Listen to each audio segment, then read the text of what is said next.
Kwa jina la Mwenyezi Mungu mwingi wa rehema mwenye kuturehemu. Mustafa bin Saleh mwana Milongo, Amis bin Fariala, Koral Nurul Huda.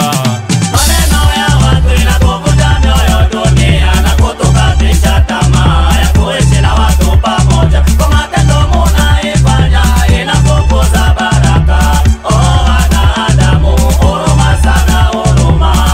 Maneno ya watu inakuvunja mioyo dunia na kutukatisha tamaa ya kuishi na watu pamoja. Kwa matendo munaifanya inakukuza baraka. Oh wanadamu, huruma sana huruma. Bismillahi kafara kwa wale waaminifu wenye kumcha Mungu na kufuata sheria yake. Wengine wanaisoma wanachanganya shirki ndani, mapike pia majini yamchukiza manani. Kasema tuma rasule mujumbe wa Subhana, tumuabudu manani na bila kumuchanganya. Ikiwa utaisoma Qur'ani uko na shirki, maneno